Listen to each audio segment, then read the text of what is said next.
কেউ একটু হেসে কথা বললেই, একসাথে কিছু দূর পথ হাঁটলেই, টং দোকানের এক কাপ চা বাড়ালেই অথবা বাড়ি ফেরার পথে হাত নাড়ালেই আমরা ভাবতে থাকি মানুষটা বন্ধু মানুষ। অথচ সবাই বন্ধু হয় না। লোকাল বাসে ওঠা ক্যানভাসারদের মতো কারো কারো এইসব নৈমিত্তিক ব্যাপার। তারা সবার সাথেই এমন করে হাসে। চলতে গিয়ে অনেকটা পথ একসাথে হাঁটে, এমন অনেককেই চা বাড়ায়, ফিরতি পথে হাতও নাড়ায়। এইসব মেকি আন্তরিকতায় আমরা মুগ্ধ হই। বহুদিনের বন্ধুহীন জীবনে বন্ধুর দেখা পাই, অথচ তাদের অভিধানে বন্ধুত্ব বলে কোনো শব্দই নাই। সবাই আসলে বন্ধু হয় না।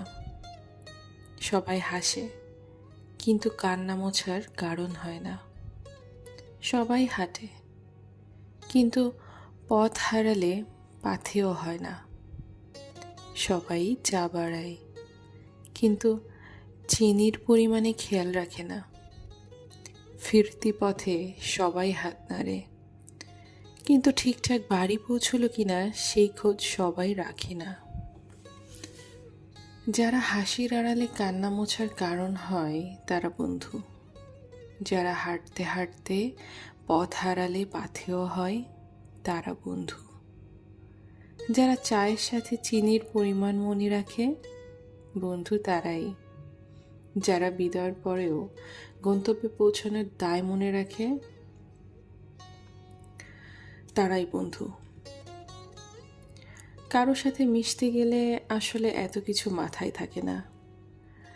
অতঃপর যখন বুঝতে পারি আমি যাকে বন্ধু ভেবেছি সেই মানুষটা আমাকে তার দূরতম ভাবনাতেও রাখেনি, আমরা তখন কষ্ট পাই।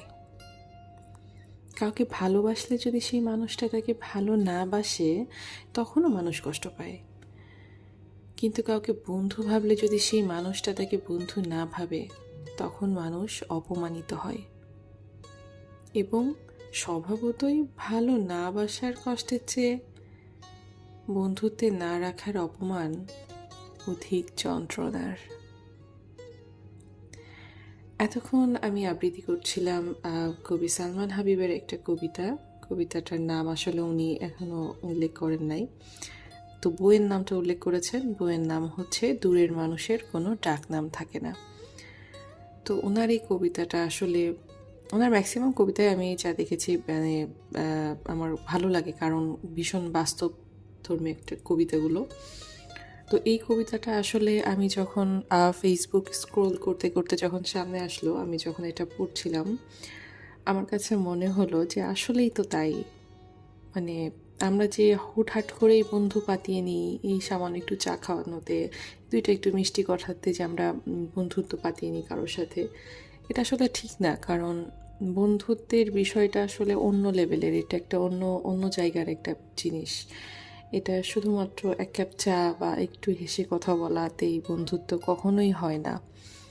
বন্ধুত্ব রক্ষা করা এটা বিরাট একটা ব্যাপার।